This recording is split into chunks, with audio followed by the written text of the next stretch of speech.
গত শনিবার রেশন সামগ্রীর পরিমাণ কম দেওয়া ও গ্রাহকদের সাথে দুর্ব্যবহারের অভিযোগ প্রতিবাদে বিক্ষোভ কুলটি বিধানসভার অন্তর্গত নিয়ামতপুর বাজার সংলগ্ন জিটি রোডের ওপর রেশন ডিলারের বিরুদ্ধে।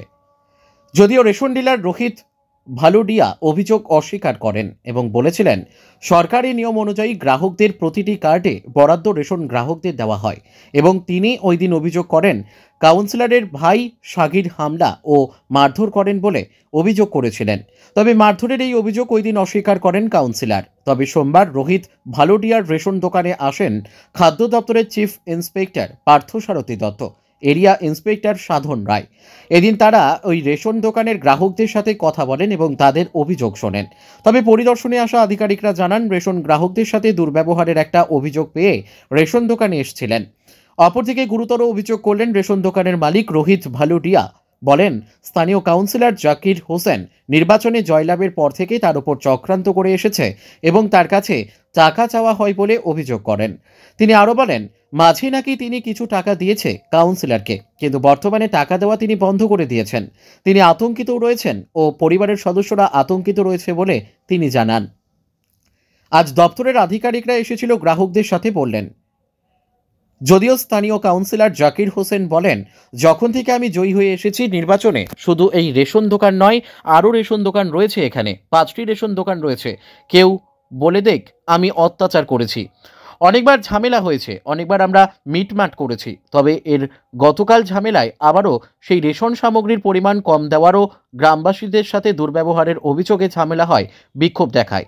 তবে টাকা চাওয়ার অভিযোগ অস্বীকার করলেন কাউন্সিলর জাকির হোসেন। তিনি আরও বলেন আমি সমাজ সেবামূলক কাজে থাকি, ওই ধরনের কাজ করা থাকি না। তবে রেশন দোকান খোলা হোক, গ্রাহকদের রেশন দেওয়া হোক, আমি গ্যারান্টি দিচ্ছি তার গায়ে কেউ হাত দেবে না। যদিও স্থানীয় বিজেপি নেতা টিঙ্কু বর্মা বলেন কাউন্সিলরের ভাইকে সামনে রেখে পুরো ওয়ার্ডে তোলাবাজি করছেন। রেশনের ব্যাপারটা যে শুনেছি, লাগাতার ওই রেশন দোকানে মালিককে হুমকি দিচ্ছিলেন নিজের লোককে রেশন দোকান পাইয়ে দেওয়ার জন্য। তার জন্য অভিযোগ করে এই রেশন দোকানের পেছনে লেগেছে, তখন ঝামেলা করছেন। Bureau report, rising Bangla. কিভাবে দেখছেন? দেখুন, এটা তো লাগাতার আমরা অনেক দিন থেকে দেখছিলাম।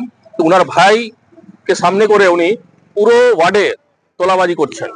আপাতত দিশা জনকল্যাণ কেন্দ্র মতন যেখানে রেড লাইটের ওখানেও ওনারা তোলাবাজি করছেন। আর এই যে রেশনের ব্যাপারটা যে শুনেছি আমরা, রেশনেরটাকে নিয়ে উনি লাগাতার ওনাকে ধমকি দিচ্ছিলেন। আর নিজের লোককে রেশন দোকান পাওয়ার জন্য আপনি যদি খোঁজ নেবেন দেখবেন উনি ফর্ম ফিল আপ করেছেন, রেশন দোকানের ফর্ম ফিল আপ করেছেন যে রেশন দোকান পাবো আমি, তার জন্য অভিযোগ করে এই দোকানের পেছনে উনি লেগে আর লাগাতার বিগত আজ 6 মাস ধরে উনার অভিযোগ শুনেছি। যখন তখন উনি ঝামেলা করছিলেন। সেখানেও তো আগেও একটা কাউন্সিলর ছিল মীর হাসিম, যে এমআইসি ছিল, সে কিভাবে কাজ করলো আর এই যে 5 বছরের জন্য কাউন্সিলর হয়েছে তার কিভাবে কাজ হচ্ছে এটা আপনারা চোখে দেখছেন। আর যে অভিযোগগুলো এসছে সেটা সঠিক অভিযোগ আছে। আর আমি চাইবো কি মাননীয় মুখ্যমন্ত্রী এর উপরে সঠিক অ্যাকশন নিক আর এরপর কারবাই করা হবে। দোকানদার ভয় পাচ্ছে, যেহেতু কাউন্সিলরের ভাই খুব মারধর করেছে, দোকানদার ভয় পাচ্ছে দোকান খুলতে। এই ব্যাপারটা আপনারা কিভাবে দেখছেন? দেখুন, রেশন প্রণালী এটা সরকারি তন্ত্র আছে। মাননীয় প্রধানমন্ত্রী থেকে নিয়ে রাজ্য সরকার এই রেশন প্রণালীতে যেখানে নিঃশুল্ক আজকে সেবা দেওয়া হচ্ছে, মানুষকে চাল ডাল এই করোনা কাল থেকে দেওয়া হচ্ছে, সেখানে যদি কাউন্সিলরের ভাই এসে মারপিট করে তাতে তার উপরে এফআইআর করা উচিত। কাউন্সিলরকে সঙ্গে কাউন্সিলরের উপরে এফআইআর করা উচিত। আর তার উপরে এদের যে দলের উনি আছেন টিএমসি দলের, সেই দলকে তার উপরে কারবাই করা উচিত। তারপরেই মানুষের কাছে একটা ভালো মেসেজ যাবে কি সরকারি তন্ত্রের উপর হামলা করার কি নুকসান আর ফায়দা আছে। আপনারা তো বিরোধী রাজনৈতিক দল, আপনাদের কাছে কি কোনো এরকম অভিযোগ আছে? একদম আছে, আমার কাছে 6 মাস আগেও এসেছিল, মাঝেও ঝামেলা করেছিলেন উনি। আর ওনার ওখানে তখন তোলাবাজি নিয়ে ঝামেলা, উনি কি করেন 4-5টা লোককে উস্কিয়ে দেন। আর সব থেকে বড় ব্যাপার, সেখানে একটা তুষ্টিকরণের রাজনীতি করেন উনি। ওখানে যে এই রোহিত ভালুডিয়া যার রেশন দোকানটা আছেন, যিনি রেশন ডিলার, সেখানে অল্প সংখ্যক মানুষদের সংখ্যাটা বেশি আছে। উনি কি ওদেরকে লেলিয়ে দেন, আর লেলিয়ে দেওয়ার পর উনি একটা ঝামেলা সৃষ্টি করেন। আর ঝামেলা সৃষ্টি করে সেটাকে কমিউনিক্যাল করার চেষ্টা করেন।